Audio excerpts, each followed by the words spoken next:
यानी सिर्फ एक लुंगी शरीफ पहनकर चटाई पे सोए हैं, चारपाई पे जिस पर एक बिस्तर तक नहीं है। सरकार उठ के बैठ गए, कहा ए उमर, क्या तुम इस बात से खुश नहीं हो कि मैंने दुनियादारों के लिए छोड़ दिया है, अपने लिए आखिरत को पसंद कर लिया। वाह वाह वाह वाह। यही बोली क़यामत तक के सारे मुसलमानों की होनी चाहिए। जब वह काफिरों की ठाट बाट देके, उनकी शानो शौकत देके, उनके साथ फलकबोस इमारतों को देके कभी एहसास से कमतरी के शिकार न हो जाए, और ये भी हराम खा के हराम कमा के शानदार महल तामीर करने का सपना न देखें। यही बोले जो मुस्तफा ने कहा कि हमने दुनियादारों के लिए छोड़ दिया है, अपने लिए आखिरत को पसंद कर लिया है। सुभान अल्लाह। अगर ये बोली जबान पे आ गई तो आदमी को अंदर से हौसला मिलेगा, वह कभी नर्वसनेस का शिकार नहीं होगा, वह कभी इंफेरिटी कॉम्प्लेक्स का शिकार नहीं होगा, वह हमेशा हौसलों में जिएगा। चटाई पे सोकर, सूखी रोटी खाकर, पैवन वाले कपड़े पहनकर भी वो एहसास कमतरी का शिकार नहीं होगा, क्योंकि हमारे लिए मॉडल मुस्तफा की जात है। जब सारी कायनात के मालिक को मुख्तार होने के बावजूद हुजूर ने इख्तियारी तौर पर फक्र को इख्तियार किया है। ऐसा नहीं कि मजबूरी है, यहां तो मजबूरी है कि मेरे पास दौलत नहीं है, लेकिन वहां मजबूरी नहीं, वहां तो अल्लाह ने कहा था महबूब आप चाहें तो अरब के पत्थर को गोल्ड बना दे आपके लिए, आप पसंद करें तो मैं ओहद का पहाड़ सोना बन के आपके पीछे पीछे चले। हुजूर ने कहा था नहीं मेरे परवरदिगार, मेरे लिए अरब के संगरेजों को सोना नहीं बनाया जाए, एक दिन का खाना दे ताकि मैं खाऊं तो तेरा शुक्र अदा करूं, एक दिन फाके से रहो ताकि मैं सब्र किया करूं। यही है एक कामयाब और सक्सेसफुल जिंदगी गुजारने का अंदाज। जब अल्लाह रोजी दे, रोजी कसरत से मिले, हलाल तरीके से मिले, तो बंदा शुक्र अदा करे अल्लाह का। इलाही तेरा करोड़ों शुक्र है कि तूने गाड़ी दी, तूने मकान दिया, तूने कपड़े दिए।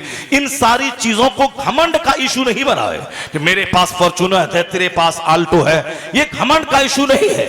इस्लाम में नेमतें जितनी बढ़ती चली जाए, चाहे 50,000 करोड़ का बंगला कोई बनाए, वो ये ना बोले कि मैंने मेहनत की, मैंने यूं तीर मारा, मैंने मुंह तीर मारा, मैं सऊदी अरब में गया, मैंने यूं हिकमत से काम लिया, मैंने यूं मेहनतें की, मैंने यूं ये फार्मूला अपनाया तब ये घर बना है। नहीं, मोमिन इतना ही जानता है कि हमें मेहनत करने का हुक्म मिला है। तुम जमीन में फैल जाओ, तुम दरख्त लगाओ, बाकी फल हम देंगे।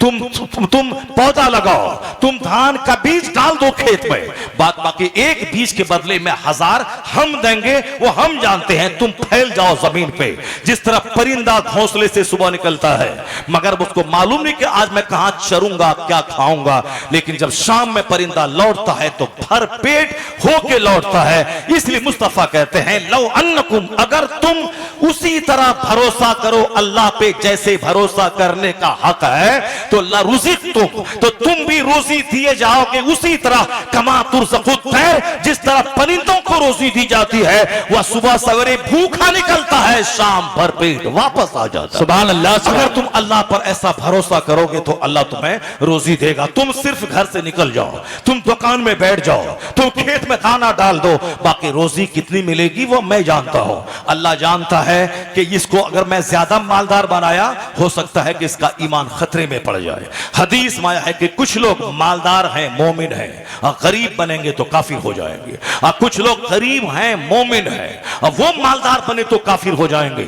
इसलिए अब कोई तो जानता नहीं व्हाट विल हैपन टुमारो, कल क्या होगा ये कोई नहीं जानता है। इसलिए बहुत सारे नमाजी आखिर वक्त में बेनमाजी हो गए, बहुत सारे सुन्नतों पे अमल करने वाले, दाढ़ी पगड़ी वाले, उन्होंने पगड़ी उठा के फेंक दी, मरने से पहले दाढ़ी भी छिलवा ली। बहुत सारे लोग नमाजी थे, नमाज छोड़ दी। बहुत सारे लोग सुन्नतों के मुताबिक कपड़ा पहनते थे, नमाज पढ़ते थे, लेकिन आखिर वक्त में कोई काला बाबा उसको मिल गया, उसी काला बाबा के चक्कर में साहब वो काला कपड़ा पहनना शुरू कर दिया। अब उन्होंने ना नमाज पढ़ना, नमाज छोड़ दी, तो रोजा छोड़ दिया, उस काला बाबा के चक्कर में वो काला कपड़ा पहन के वो जंगलों में जाके बैठना शुरू किया। इसलिए आज कोई शरीर नेक है और कल क्या होगा कोई नहीं जानता। सोच कब बदलेगी या सोच कब फिरेगी, दिमाग आदमी का कब टेढ़ा होगा, ये कोई नहीं कह सकता। कि मैं आज जिस सोच का हामिल हूं, हमेशा इसी पे रहूंगा। बहुत सारे ऐसे लोग तो जो कहते थे मसलके आला हजरत ही है दीन हक, इसकी हद से जो बाहर निकल जाएगा कल परोज़ क़यामत खुदा की कसम देखना वो जहन्नम में जल जाएगा। जो खुदा की कसम खा के बोला मसलके आला हजरत से जो फिरा वो जहन्नम में जल जाएगा। मरने के बाद नहीं, इसी दुनिया में चंद ही साल के बाद वो दिन आ गया कि वह बोलने लगा कि मसलके आला हजरत कोई चीज नहीं है। वो आला हजरत को गाली देने लगा, आला हजरत के शहजादे मुफ्ती आजम हिंद के खिलाफ औल-फौल बकने लगा, सरकार ताजुश शरिया नाइब गौसे आजम के खिलाफ खलीज इल्जामात वो लगाने लगे। इसी दुनिया में जलील और रुस्वा हो गया, रुस्वा हो गया, जलील होके मरा इसी दुनिया में। तो आदमी की सोच कब बदलेगी, कब आदमी टेढ़ा होगा? इसलिए कुरान करीम में अल्लाह ने बंदों को दुआ करने का एक तरीका सिखाया है कि मेरे बंदे ये दुआ क्या कर तुम। एहसान उस रब्बे करीम का जो उसने हमें दुआ करने का ढंग बताया कि दुनिया और आखिरत दोनों की भलाई की दुआ मांग तो ये बोल रब्बना आतीना फिद दुनिया हसना व फिल आखिरति हसना व क़िना अज़ाबन्नार। और जब यहाँ दिल के टेढ़े होने की बात आई कि आदमी आज सीधा है कल दिल टेढ़ा हो गया, आज मोमिन है कल काफिर हो गया, और ये वक्त आखिर जमाने में ऐसा होगा कि लोग सुबह मोमिन रहेंगे शाम काफिर हो जाएंगे। दौलतों की हवस, माल की तड़प, कार की चाहत, अच्छा खाने पीने का शौक, बाल बच्चों की शादी में खूब धमाल मचाने का शौक आदमी को काफिर बना देगा। पैसा नहीं है तो पैसा कहां से लाएगा? झूठ बोल के डकैती करके लाएगा। इसलिए हदीस में आया है युस्बहु मोमिना व युमसी काफिरा। एक जमाना ऐसा आएगा कि लोग बंदा सुबह मोमिन रहेगा और शाम काफिर हो जाएगा, शाम मोमिन रहेगा और सुबह काफिर हो जाएगा। तो कुरान ने क्या दुआ सिखाया? और अल्लाह फरमाता है कि बंदे ये दुआ कर, रब्बना ला तुज़िग़ क़ुलूबना बअद इज़ हदैतना। ए अल्लाह तू हमारे दिल को टेढ़ा मत करना हिदायत के बाद। एहसान उस रब्बे करीम का कि अल्लाह ने बताया तू मेरा बंदा है, तुझको मैंने पैदा किया है, पेशाब बहाना तेरी कमजोरी मैंने तुझको दिया है, रोना हंसना तेरी कमजोरी है, नींद तेरी कमजोरी है, भूख तेरी कमजोरी है, बीमारी तेरी कमजोरी है, मौसम की तब्दीली में तू जीता है, मौत के साए में तू जीता है। इसलिए अल्लाह ने अपने बंदों की कमजोरी को देखते हुए उसे कहा कि तू हिदायत की दुआ रब से करना, ताकि आज मोमिन है तो कल काफिर न बन जाओ, आज दिल सीधा है तो कल दिल टेढ़ा ना हो जाए। आज मैं इकामत के वक्त में बैठता हूँ, हय्या अल फलाह पे खड़ा होता हूँ, मुमकिन है कि कल किसी बहरूपिया की तहरीर पढ़ूं और मेरी सोच बदल जाए और शुरू से मैं खड़ा रहूं और बैठने वाले का हाथ पकड़ लो, खबरदार ये रजा खानी है, और बैठता है। फला बुजुर्ग खड़े रहे और ये नया फिरका बन के आया है, यानी जो बैठता था और खड़ा होने वाले को हाथ पकड़ के बैठाता था, कुछ ही दिन के बाद ऐसा पलटा खाया कि खड़े होने बैठने वाले को हाथ पकड़ के खड़ा करने लगा। और जो आला हजरत का आशिक कहलाता था वो रजा खानी कह के आला हजरत के नाम का अपमान करना शुरू कर दिया। तब दुनिया में क्या होगा? हुजूर ने कहा सुबह मोमिन रहोगे शाम काफिर हो जाओगे। ऐसा वक्त आएगा आदमी वयोबी ओ दीनहु बिअरदी मिन दुनिया, आदमी दुनिया के बदले में अपना दीन बेच डालेगा। जो हालात पैदा हुए हैं आज, गरीबी में कोई सब्र करना नहीं जानता और मालदारी में कोई सिंपल रहना नहीं जानता। क्या बात है? क्या वजह से लोग घमंड के शिकार होकर काफिरों के करीब जा रहे हैं और गुर्बत में अल्लाह के फैसले से नाराज होकर ये कुफ्र के करीब जा रहे हैं। और बदन में ख्वाहिशात की ऐसी आग लगी कि जवान लड़की की शादी में थोड़ी देरी हुई वो सब्र तक नहीं करती है। पहले जमाने में औरत की उम्र 25 साल हो जाती, मगर जवान होने के बाद वह बाप के सामने भी लजीली और शर्मीली होती थी। जिस तरह हदीस पाक में हुजूर के औसाफ का जो जिक्र आया है उसमें यह आया है कि सरकार अलैहिस्सलाम कुंवारी औरतों से ज्यादा बाहया थे। यानी जिस तरह कान्नल अजरा फी खिद्रहा, कान्नल अजरा फी खिद्रहा, जैसे अजरा यानी कुंवारी लड़कियां जो अपने पर्दे में लजीली शर्मीली होती हैं, तो हुजूर के शर्मो हया के औसाफ जो हदीस में बयान किए गए हैं वो यही है कि आका अलैहिस्सलाम इतने बाहया थे जैसे कि कुंवारी लड़कियां बाहया होती हैं। ये बाहया की पहचान है, यानी बाप जवान होने के बाद बाप से भी शर्माना, अपने जवान भाई से शर्माना।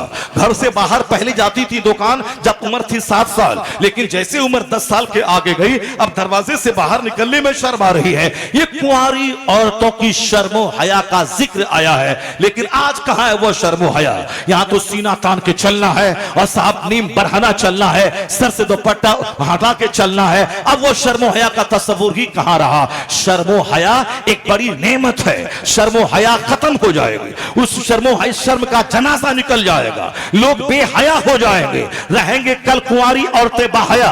और 2 दिन के बाद क्या स्कूल कॉलेज की तालीम होगी, क्या नौकरी मिलेगी, क्या टीचिंग जॉब मिलेगा? अब वह तमाम दुपट्टा उठाकर फेंक दिया, अब वह मॉडर्न बनने के शौक में और दूसरों को साहब दावतें जिना देने लगी। ऐसे हालात पैदा होंगे कि जब शादी में जरा सी ताकीर हुई काफिरों के साथ भाग जाएंगी। आए दिन अखबारात में खबरें आ रही है, फला मौलाना की बीवी एग्जाम देने गई, वो रामू के साथ एग्जाम देने जा रही थी, झारखंड के मौलवी की बीवी, और फिर उसी के साथ आते जाते उसी से मोहब्बत कर लिया, मौलाना साहब को छोड़ के उसी के साथ शादी रचा ली।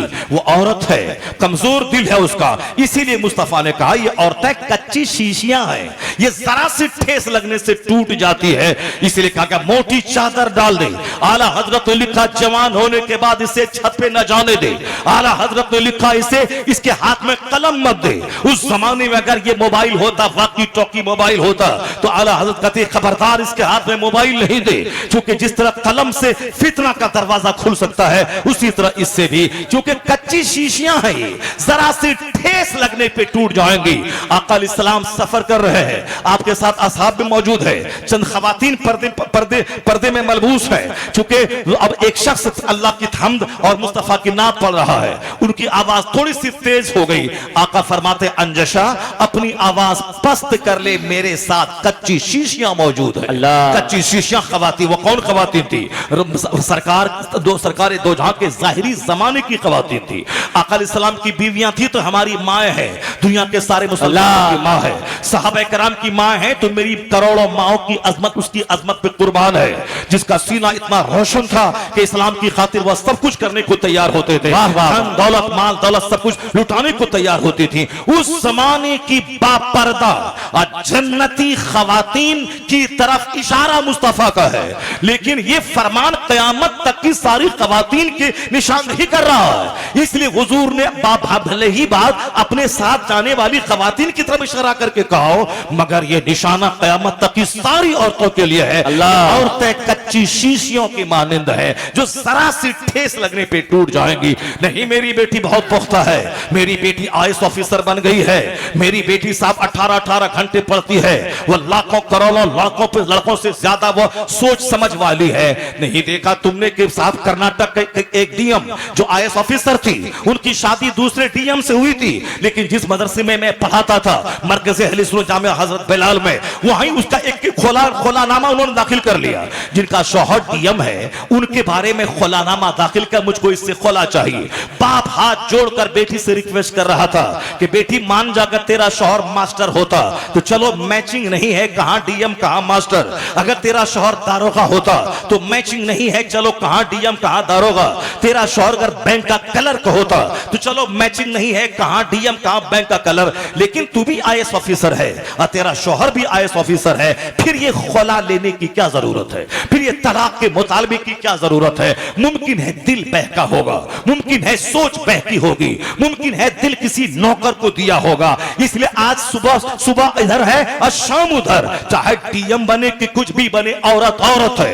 नहीं सुनो आपने, हिंदुस्तान की प्रधानमंत्री थी और अपने घर में एक महज सास बन के रह गई और अपनी बहू का सारा सामान उठा के घर से फेंक दिया। सारे हिंदुस्तान की आयरन लेडी कहलाने वाली, जिसको दूसरों ने अपनी जबान में दुर्गा तक कह दिया, दिया कि साहब ये तो भगवान है, यानी थोड़ा सा कोई कमाल जाहिरी आया तो उसको फौरन पूज्य बना दिया, पूजा करने के काबिल बना दिया।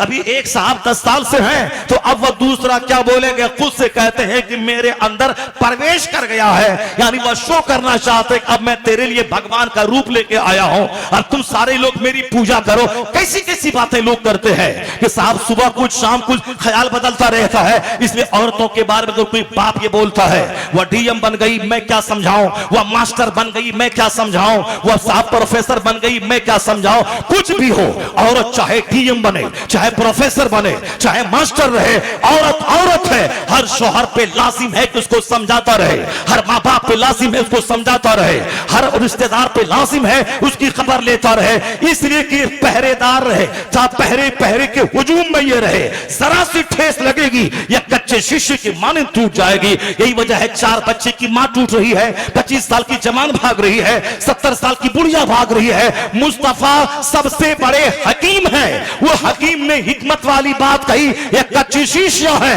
इस पर मोटी चादर डाल दे, इसको पर्दे की जिंदगी दे दे, इसकी ये बाप की निगरानी में रहे, ये भाई की निगरानी में रहे, ये शौहर की निगरानी में रहे, या अब बूढ़ी हो तो अपनी औलाद की खिदमतों के साए में ये रहे, ये हमेशा प्रोटेक्शन में रहे। जहां प्रोटेक्शन से हटेगी फसाद पैदा होगा। कानून पर्दा औरतों को जलील करने के लिए नहीं है, औरतों को सम्मान देने के लिए पर्दा है। जहां पर्दा नहीं है कदम कदम पे ज़िना है, जहां पर्दा नहीं है 4 बच्चे की मां सब भाग रही है बूढ़े के साथ, जहां पर्दा नहीं है, जहां चची के साथ भतीजा इंगेज हो रहा है, जहां पर्दा नहीं है वहां ममानी के साथ भांजा इंगेज हो रहा है।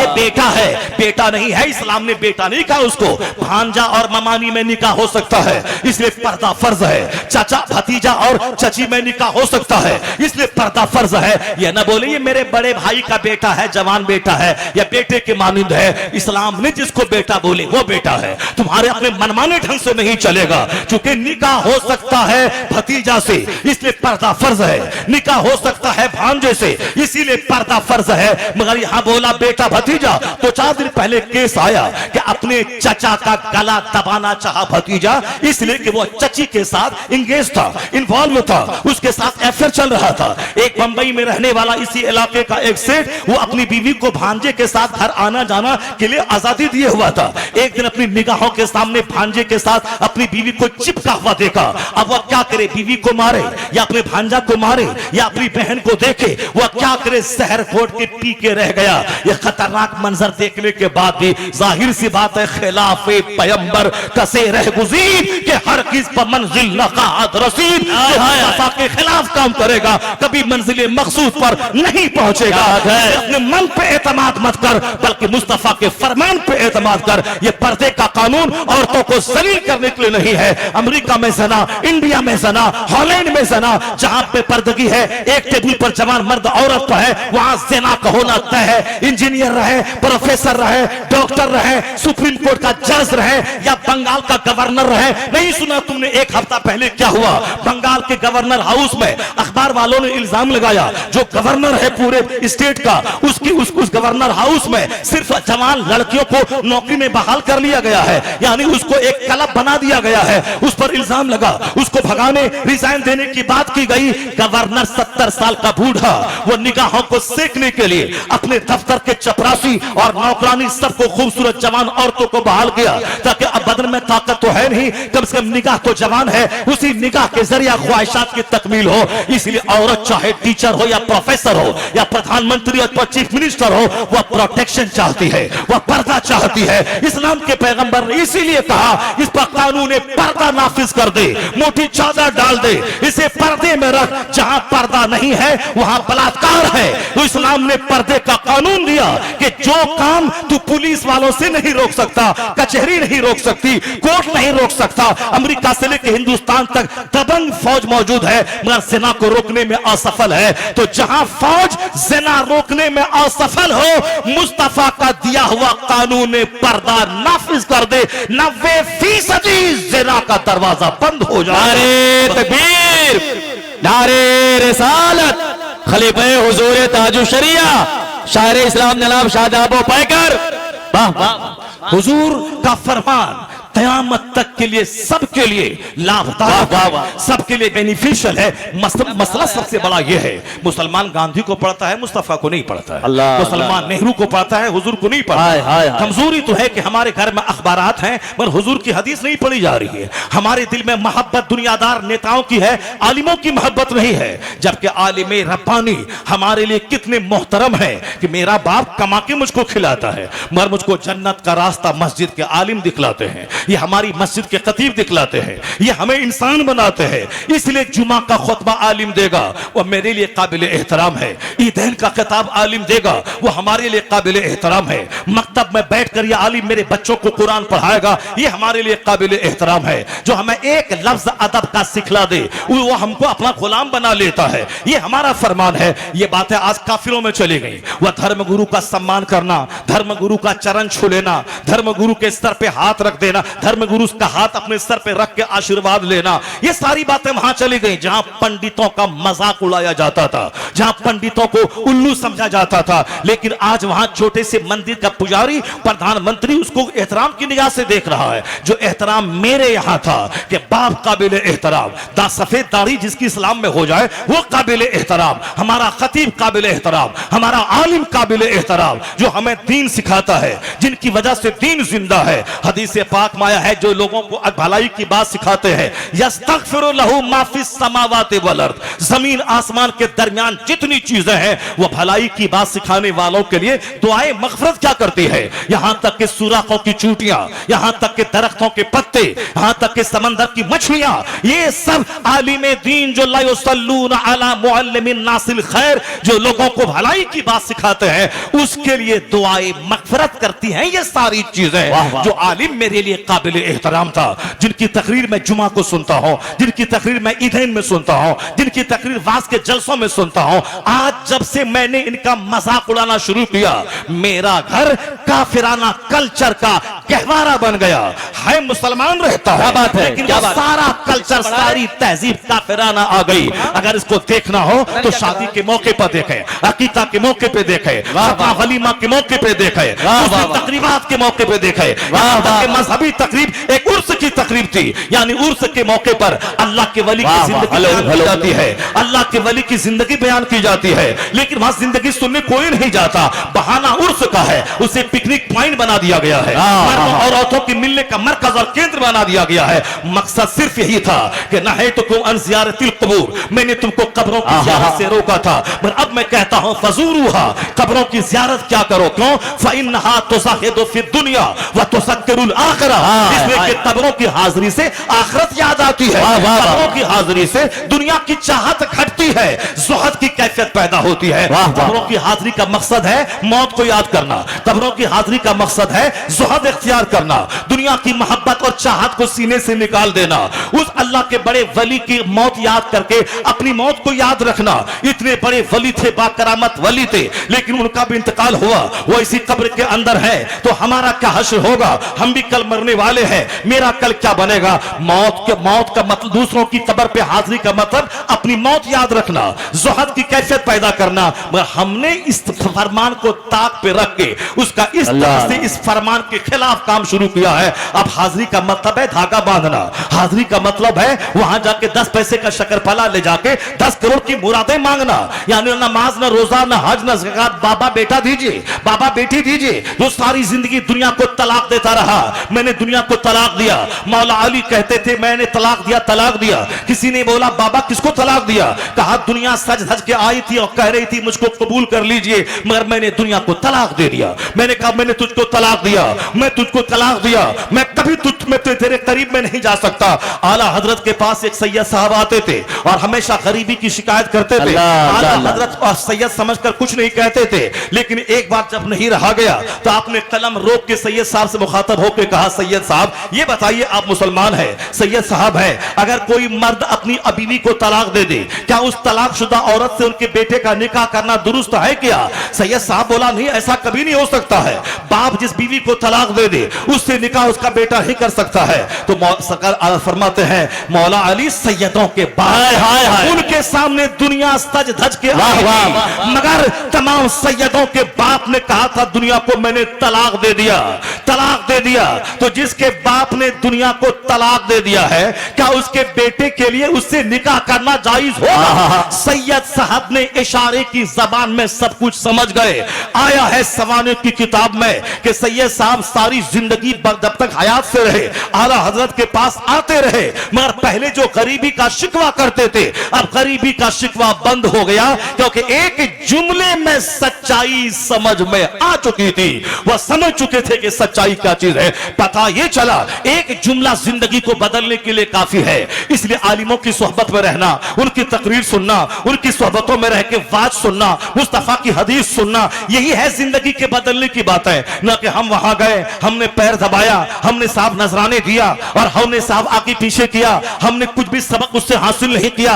जहां मेरे सीने में घमंड था वहीं रहा, जो हम बेनमाजी थे वहीं रहे, जो हम झूठे थे वहीं रहे, हमें कोई तब्दीली नहीं आई। यह तब्दीली का मतलब यही है, अल्लाह वाला वो होता है जिसको देखो तो खुदा याद आ जाए, जिसके पास रहो तो इल्म दीन की अहमियत समझ में आ जाए। जहां बहुत सारे लोग अपने पीर के पास रहकर वह सिगरेट पीना सीख गए, गुटखा खाना सीख गए, हुक्का पीना सीख गए, अखबार पढ़ना सीख गए, वही इन पीरों के हुजूम में एक पीर था जो 1000 साल पहले नहीं, 500 साल पहले नहीं, बल्कि अभी माजी करीब में 6 साल पहले उनका विसाल हुआ है। उनको जब भी देखा, जो भी देखा, दरसे बुखारी देता देखा, दरसे कुरान देता देखा, उसको हालत रोजा, हालत जिक्र अज़कार में देखा।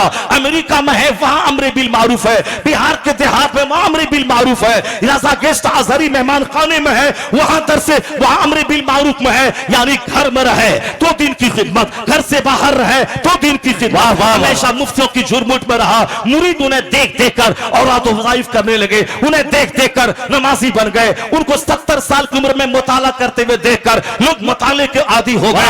इसलिए कौन था वो जो इस जमाने का जुनैद बगदादी जिसे कहा जाए, इस जमाने का राजी जिसे कहा जाए, इस जमाने का बेलौस जलालुद्दीन सूती जिसे कहा जाए, जिसको जब भी देखा आलिमों की झुरमुट में देखा, फकीहों की झुरमुट में देखा, फतवे की इस्लाह करता देखा, किताब पढ़ाता देखा, किताब पढ़ के सुनता देखा, कुरान पाक की तिलावत करता देखा। ये वो थे जिसका औसाफ है, जिसको देखने के बाद खुदा याद आ जाए। वही इस जमाने का वली कामिल, नाइब गौसे आजम, वारिस उलूम आला हजरत, शहजादे मुफस्सिर आज़म हिंद, नवासे मुफ्ती आज़म हिंद, हुजूर अख्तर रज़ा का अज़हरी ताजुश शरिया के ज़ाते गिराम। नारे तकबीर, नारे रिसालत, मसलके आला हजरत, फैजाने हुजूर ताजुश शरिया। यानी जब भी देखा वाह वाह वाह वाह, बातें करता देखा। यह है वह पीर कामिल जिनको जब भी देखो दीन की खिदमतों में देखो, सुभान अल्लाह, या तो सुभान किताब अल्लाह। पढ़ते हुए देखो या किताब पढ़ाते हुए देखो। जो खुद पढ़ना नहीं जानता है वो दूसरों को क्या जन्नत का रास्ता दिखाएगा, जो खुद मुताला नहीं करता है वह दूसरों को क्या मुताले का ज़ौक़ उनके दिल में पैदा करेगा। जाहिर सी बात है पीर वह होगा जो नाइब पैगंबर होगा, नाइब पैगंबर वह होगा जो खिताब भी करेगा, जो तस्नीफ भी करेगा, जो अमरे बिल मारूफ भी करेगा, जो जरूरत पेश आए तो जिहाद भी करेगा। तो सरकार गौसे आजम वह नाइब पैगंबर थे जिन्होंने जरूरत पड़ी तो 8-8, 10-10 घंटे दरसगाह में बैठकर बच्चों को पढ़ाया। अब सरकार गौसे आजम बहुत बड़े मुसन्निफ भी थे जिनकी दर्जनों किताबें आज भी परे से छप रही है। नियाबत रसूल का हक अदा किया गौसे आजम ने। जब जरूरत पड़ी खिताब करने की, इतना जबरदस्त आपने खिताब किया कि हफ्ते में 2 बार आपका मेंबर बिछाया जाता था और खिताब फरमाते थे। 400 उलमा दवात और कलम लेकर आपकी गुफ्तगू को नोट करने के लिए आपकी महफिल में बैठा करते थे और कई लाशें आपकी गुफ्तगू सुनकर आपकी महफिल से निकला करती थी। यह आपके खिताब का असर था। अब अगर आज कोई ये कहता हो कि मेरा पीर खिताब नहीं करता, खिताब करना तो मौलवी साहब का काम है, खिताब करना तो मुल्ला जी का काम है, वो समझ ले कि खिताब ना करना आता है आपके पीर साहब को, इसीलिए आप इस ऐप पर पर्दा डालने के लिए कहते हैं कि खिताब करना मुल्ला जी का काम है। खिताब करना मुस्तफा की सुन्नत है। खिताब सिद्दीक अकबर ने किया, खिताब उमर फारूक आजम ने किया, खिताब उस्मान गनी ने किया, खिताब मौला अली ने किया, खिताब हसनैन करीमैन ने किया, खिताब सरकार गौसे आजम जो सारे वलियों के सरदार और सच्चे नाइबे पैगंबर बनकर जिन्होंने दिन की खिदमतें की, मरी हुई हालत में पाया, उसको दोबारा जिंदगी दे दी। आपका टाइटल मुहिउद्दीन की सूरत में दिन को जिंदा करने वाला हो गया, जिन्होंने खिताब भी किया है और 70 हजार के मजमे में खिताब किया है। 400 आलिमों ने खिताब को लिखा है। 1000 किलोमीटर दूरी पे कोई पहाड़ों की चोटी पे बैठकर महवे इबादत रहते, वहां वो गौसे पाक की तकरीर सुना करते थे, उसको वहां वो लिख लिया करते थे। फिर 1 महीने के बाद बगदाद आते तो महफिल में मौजूद उलमा की तहरीर से अपनी तहरीर मिलाते तो एक जुमले का फर्क नहीं होता था। ये सरकार गौसे आजम खिताब करते थे। अब कयामत तक गौसे आजम का नाइब वो होगा जो बिल्कुल दिन की खिदमत के लिए खिताब करेगा। तो सरकार गौसे आजम की ये क्वालिटी उसके अंदर मौजूद होगी। जो पीर होगा वह खतीब होगा, जुमा की खिताबत वो करे, सीरत की महफिलों में खिताबत वो करे, लाखों लाख के मजमे में वो करे और अपने 4 मुरीदों के बीच में भी वाज करे। इसका मतलब है कि पीर गोंगा नहीं होगा, बल्कि पीर वह होगा जो अपने मुरीदों को इरशाद करेगा, फिर मुरीदों को समझाएगा, उसके सामने बात करेगा। इसलिए अगर कोई शख्स ये इल्जाम लगाता है ये तो मौलाना थे, मौलाना साहब थे, मौलाना साहब पीर तो वह होते हैं जो गोंगे होते हैं, पीर साहब तो वह होते हैं जो सर पे घूंघट डाल के रहते हैं, पीर साहब वह होते हैं जो बिल्कुल आहिस्ते आहिस्ते बात बोलते हैं, वह पीर साहब होते हैं। हाँ, तुम्हारे लिए मॉडल वह पीर साहब होगा। और पीर साहब किसको अपना मॉडल मानते हैं वो जाने। यहां हमेशा गुस्से की हालत में रहना दुरुस्त नहीं है, बल्कि मुस्कुराना भी है। मुस्कुरा